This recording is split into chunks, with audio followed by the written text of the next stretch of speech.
Ballot box আটকাতে গিয়ে মাথা ফেটে গেছে, 7টা স্টিচ হয়েছে। সেই অবস্থা উনি থানায় গেছেন, থানায় অভিযোগ জানাতে।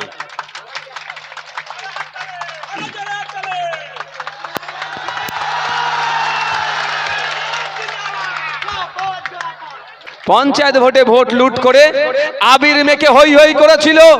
তখন আমি বলেছিলাম সময় আসবে যে বুথগুলোতে ভোট লুট হয়েছে আমরা জনগণ সর্বপ্রথম ওই বুথগুলোতে তাদেরকে হারাবো গণতান্ত্রিক প্রক্রিয়াতে ভোটের মাধ্যমে।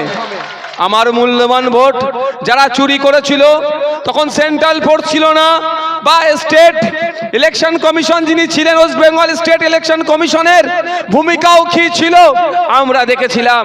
এখন ইসিআই এর হাতে আছে, সেন্ট্রাল ফোর্স আছে, অবশ্যই আমাদের রাজ্যের যারা প্রশাসনের বন্ধুরা তারাও আছে। আমরা আশা করব এবার ইলেকশনটা শান্তিপূর্ণভাবে হবে, যে যার ভোট নির্বিঘ্নে দেবে, কোনো রকম ভয়ভীতি থাকবে না।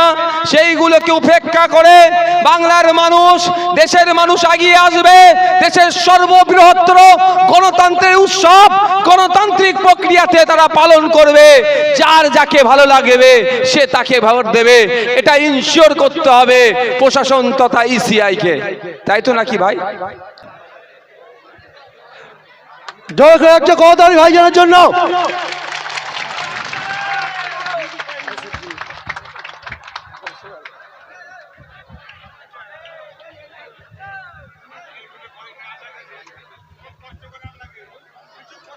একটা পরিচয় করিয়ে দিই ভাইজানের সঙ্গে।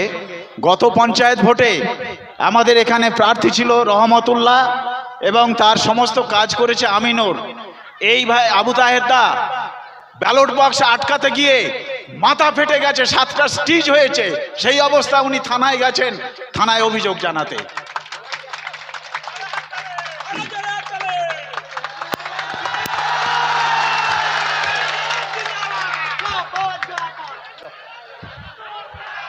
ধন্যবাদ। আপনাদের লড়াই, গণতন্ত্র রক্ষার লড়াইয়ের জন্যই তো আমরা তো সাহস পাচ্ছি ভাই। এখানে ভলেন্টিয়ার দুজন আসবেন, এখানে একটা বোতল পানি এদিকে দিয়ে দেন, একটা মায়েদের ওইদিকে দিয়ে দেন। তাড়াতাড়ি দুজন ভলেন্টিয়ার আসুন তো, এটা দেখানোর জন্য নয়, লোককে খাওয়ার জন্য। যান, একটা দিকে মায়েদেরকে দিয়ে দেন, তারা ওরা চিৎকার চেঁচামেচি করতে হবে না, এক ঢোক করে খান যতটুকু যা হবে, ঠিক আছে? এই বাচ্চাদের এক ঢোক করে নাও। কিসের আওয়াজ হচ্ছে? এই ভাই ওনাকে একটু কয়েক মিনিট বন্ধ রাখতে বলবেন একটু। আচ্ছা, যারা ওই দূরে আছে একটু বসে যাবেন, ভালো লাগবে। একটু বসে যান তো ভাই, যারা এই কোণটাতে আছে একটু বসে যান তো ভাই, একটু দায়িত্ব নিয়ে আপনি একটু বসিয়ে দেন তো ভাই। যারা আছেন ওই কারণে যারা আছেন একটু বসে যান এই কোণটাতে ভাই। যে ক্যামেরা করছেন ভাই, আপনাকেও বলা হচ্ছে একটু বসে যান তো।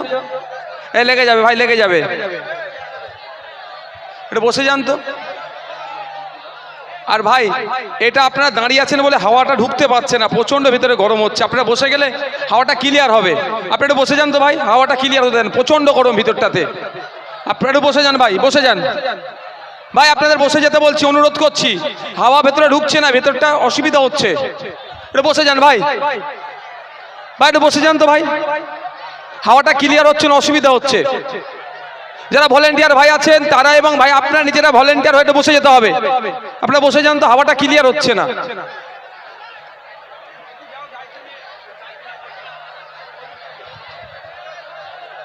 একটু বসে যান, না হলে অসুবিধা হচ্ছে প্রচন্ড, বুঝতে পারছি এখানে কষ্ট হচ্ছে।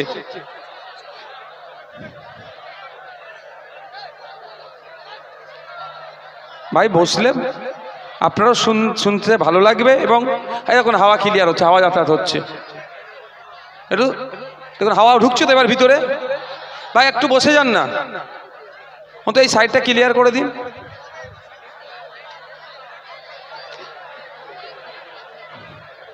আমরা যারা উপস্থিত হয়েছি এখানে প্রত্যেককে আমি ধন্যবাদ জানাই। গত পঞ্চায়েত নির্বাচনে যেভাবে হিংসা হয়েছিল, আমাদের কর্মীদের মাথা ফাটিয়েছিল, 7টা সেলাই হয়েছে, কিন্তু গণতন্ত্র রক্ষার লড়াই থেকে ইন্ডিয়ান সেকুলার ফ্রন্ট পিছিয়ে আসেনি, তার কর্মীরাও পিছিয়ে আসেনি। গণতান্ত্রিক প্রক্রিয়াতে জবাব দেওয়ার জন্য আমরা শুধু সময়ের অপেক্ষা করছি। তাই সময় আসছে আগামী জুন মাসের 1 তারিখে সকাল সকাল আপনারা দলবদ্ধ হবে গিয়ে ঐক্যবদ্ধ হয়ে খাম চিহ্নতে আপনাদের মূল্যবান ভোটটা দিয়ে পঞ্চায়েত ভোটে যে ভোট লুট হয়েছিল তার জবাবটা দিতে হবে। পঞ্চায়েত ভোটে ভোট লুট করে আবির মেখে হই হই করেছিল, তখন আমি বলেছিলাম সময় আসবে যে বুথগুলোতে ভোট লুট হয়েছে আমরা জনগণ সর্বপ্রথম ওই বুথগুলোতে তাদেরকে হারাবো গণতান্ত্রিক প্রক্রিয়াতে ভোটের মাধ্যমে। আমার মূল্যবান ভোট যারা চুরি করেছিল, তখন সেন্ট্রাল ফোর্স ছিল না বা স্টেট ইলেকশন কমিশন যিনি ছিলেন ওয়েস্ট বেঙ্গল স্টেট ইলেকশন কমিশনের ভূমিকাও কি ছিল আমরা দেখেছিলাম। এখন ইসিআই এর হাতে আছে, সেন্ট্রাল ফোর্স আছে, অবশ্যই আমাদের রাজ্যের যারা প্রশাসনের বন্ধুরা তারাও আছে। আমরা আশা করব এবার ইলেকশনটা শান্তিপূর্ণভাবে হবে, যে যার ভোট নির্বিঘ্নে দেবে, কোনো রকম ভয়ভীতি থাকবে না। সেইগুলোকে উপেক্ষা করে বাংলার মানুষ, দেশের মানুষ এগিয়ে আসবে। দেশের সর্ববৃহত্তর গণতন্ত্রের উৎসব গণতান্ত্রিক প্রক্রিয়াতে তারা পালন করবে। যার যাকে ভালো লাগবে সে তাকে ভোট দেবে, এটা ইনশিওর করতে হবে প্রশাসন তথা ইসিআই কে, তাই তো নাকি ভাই? আর আমরা আশা করছি সেটা ইনশিওর হবে, মানুষ ভোট দিতে পারবে, আপনার মতামত আপনি রাখতে পারবেন।